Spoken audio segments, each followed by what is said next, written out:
Dans cette leçon, je vais te montrer et te faire voir comment fonctionne un outil hyper pratique, hyper important, surtout si tu tournes avec des caméras professionnelles, surtout si ou ton ordinateur n'est pas assez puissant, etc., etc. Maintenant, je veux te mettre en garde d'abord. Ça fait partie des pro tips, ça fait partie des choses, des bonus un peu compliqués.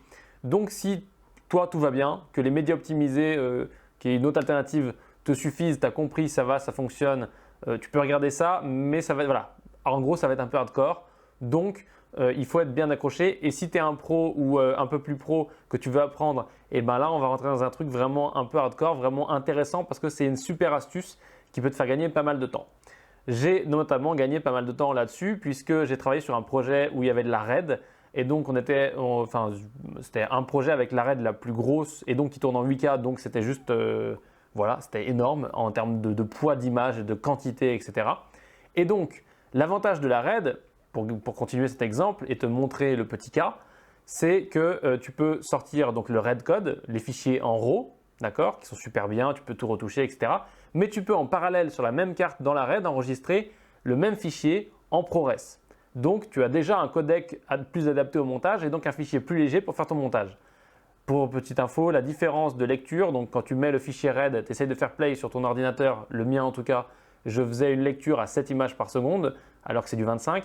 Alors qu'avec le fichier en ProRes, c'était du ProRes LT, je crois, on vérifiera, je faisais de la lecture à 25 images par seconde, aucun souci. Donc à ce moment-là, tu te dis, ok, j'ai meilleur compte de prendre tous les ProRes qui ont été faits par la caméra, qui n'ont aucun problème à monter avec, mais après, il faut que je fasse une confo. Et du coup, je vais te montrer comment on fait la confo avec le Conform Tool sur un petit exemple. Donc même truc, la RAID, tout ça. Je te montrerai comment ça marche aussi avec des rushs qui ne viennent pas du tout de RAID, donc qui viennent d'un DJI, d'un Mavic, voilà, très simple. Et avant de regarder ça, il faut que tu regardes la leçon sur les médias optimisés parce que au final, si tu as compris, faire ça, c'est un petit peu comme faire des médias optimisés. Je t'explique. En gros, là, on a des médias qui viennent de la RAID par exemple, mais on n'a pas enregistré sur la RAID en plus les ProRes. Donc, qu'est-ce qu'on va faire? Je vais les mettre dans DaVinci.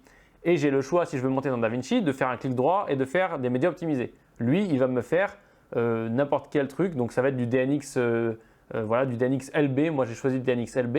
Donc, il va prendre tous les rushs de RAID super lourds. Et il va les convertir, les transcoder en DNX LB. D'accord?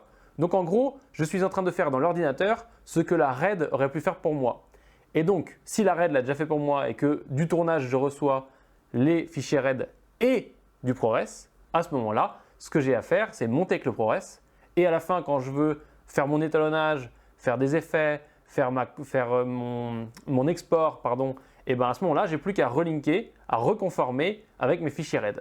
Donc c'est parti, je te montre comment on fait ça sur un petit exemple. Dans cette timeline, j'ai mon montage, je suis en mode edit. Tu vois que c'est un montage qui n'a strictement aucun intérêt, hein. C'est vraiment des rushs de déchets, c'est pas très intéressant. Mais ici, tu peux voir qu'on a bien des rushs de RAID puisqu'on a un nom de caméra un peu complexe. Ici, tu vois, dans mon rangement, donc dans démo 1, j'ai mes R3D, donc mes rushs qui viennent de la RAID, qui sont en RAW. D'ailleurs, on va passer en double moniteur.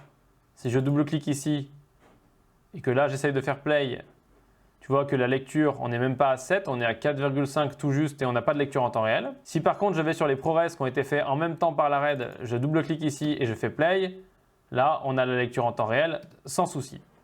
Donc, c'est nickel. Je peux fermer ça.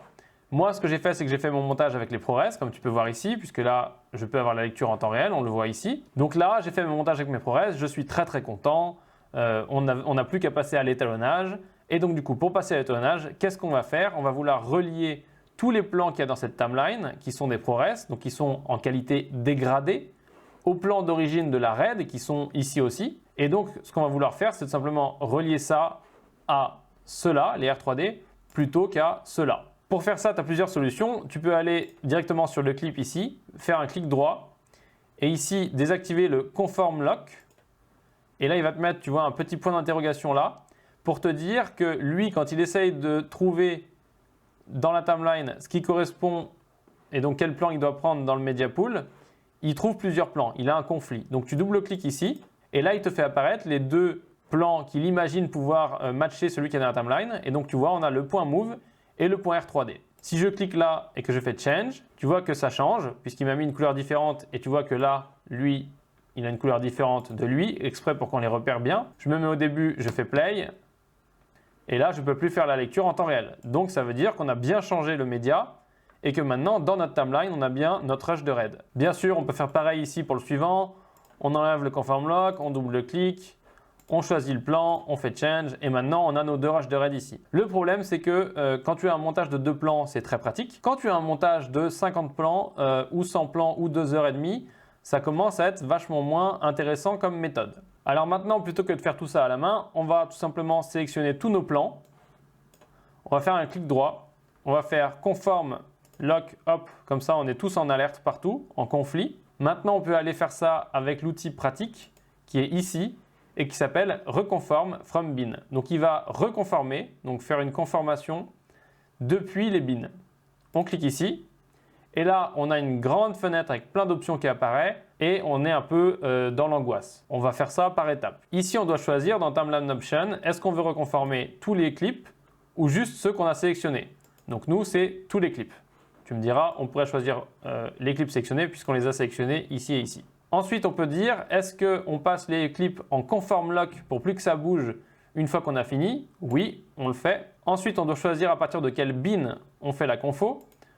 Donc nous, c'est démo 1 et c'est RAID.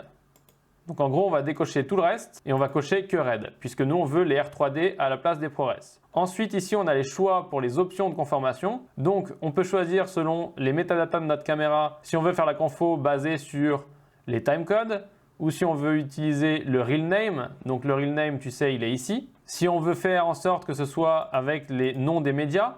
Et si on veut changer l'extension, si on a des médias qui sont en MP4 et qu'on veut les relier à du point .move, eh ben, ici on va changer l'extension, etc., etc. On a plein d'options. Nous, on va utiliser l'option la plus simple qui est les timecodes. Donc on fait OK. Et là, c'est automatique. Il a fait les 2 opérations tout seul. Il a relié et il a fait le conform lock. Et donc du coup maintenant, si on fait play, on a bien nos rushs de RAID puisqu'on ne peut pas faire de lecture en temps réel. On a vu cette option de reconform from bin. Tu peux aussi choisir juste en dessous l'option reconform from media storage. Et la seule différence, c'est que tu ne vas pas choisir un bin, mais tu vas choisir par exemple un autre disque dur. Donc si sur un disque dur, tu as tous tes ProRes, un autre disque dur, tu as tous tes points R3D, par exemple de ta RAID, pour regarder le même exemple, et ben tu vas dire je veux reconformer à partir du disque dur où j'ai tous mes trucs de RAID. Et comme ça, il va faire le truc et du coup, tu n'auras pas besoin d'avoir ton disque dur avec tous tes rushs de RAID tout le temps avec toi. Donc c'est assez pratique, ça marche avec le bin et ça marche avec les disques durs, donc Media Storage, c'est très pratique. Maintenant, on va voir que ça marche aussi avec les rushs du DJI Mavic Pro et accessoirement que ça peut remplacer dans la mesure où tu ne fais pas de média optimisé, admettons, tu es dans une situation où tu ne peux pas faire de média optimisé, et ben tu vas transcoder avec un shutter encoder par exemple, avec n'importe quel autre logiciel qui te permet de faire des transcodes, ou même avec DaVinci, hein, ça arrive qu'on le fasse aussi avec DaVinci pour faire des proxys, parce que DaVinci c'est quand même le plus rapide. Et donc du coup après tu pourrais relinker ces trucs-là, même si ce n'est pas des médias optimisés, tout ça très simplement puisque tu pourras choisir d'utiliser soit les noms, soit les timecodes, soit les extensions, soit les codecs, etc., etc.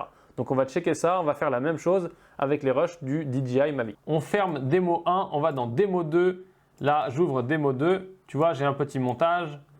Il faut bien regarder les couleurs puisque là, la lecture en temps réel se fait plus ou moins, même s'il a du mal à démarrer. Donc voilà, on a un petit montage, ok, c'est nickel. Si maintenant on regarde là, on a ici du H264, donc on va se déplacer, et là on voit le codec H264. On va dans ProRes, et ici en fait c'est pas du ProRes, c'est du DNX HR LB, mais c'est le même concept. Donc c'est pas dramatique. On revient là. Là tu vois qu'eux ils sont jaunes et eux ils sont marrons. Maintenant ce qu'on va faire, c'est qu'on va faire ça. On va faire un clic droit. On va enlever le conform lock. On va ici dans File. Et donc là tu as le reconform from bin ou from media storage. Donc d'ailleurs on va le faire from media storage. Tu peux choisir ici. Donc moi ils sont sur Bruce Willis. Et mes DNX ils sont ici dans Demo 2 DNX. Donc on va mettre source timecode. On va mettre all clip. On va mettre conform lock. On va faire OK. Et là, tu vois, c'est nickel, il me les a passés en orange, donc on est bien sur les ProRes. Voilà comment faire une confo dans DaVinci Resolve. Alors bien entendu, ça peut aussi fonctionner si tu as fait ton montage dans d'autres logiciels. La seule différence, c'est qu'il va d'abord falloir réimporter ta timeline de montage. Donc ça, on le verra dans des bonus, comment prendre une timeline de Premiere et la mettre dans Resolve. Et après, comment essayer de faire cette petite opération-là. Mais voilà, tu sais que tu as cet outil dans le coin de ta tête. Tu as cette vidéo si tu veux revoir pour bien comprendre comment ça marche. Et ça peut être extrêmement utile parce que ça t'évite d'avoir voilà, 50 Tera si tu tournes en RAID toujours en stockage hyper rapide parce que ça coûte cher d'avoir 50 Tera ou d'avoir beaucoup de Tera en stockage rapide. Par contre, ça coûte pas cher de mettre tes 3 jours de tournage en RAID sur un petit SSD puisque le ProRes c'est beaucoup moins lourd. Donc voilà, c'est le mieux. Voilà, c'est le mieux. Donc du coup, tu as ce petit outil. Si tu as des questions, surtout tu n'hésites pas parce que c'est un petit peu complexe. Et je te dis à dans la prochaine leçon.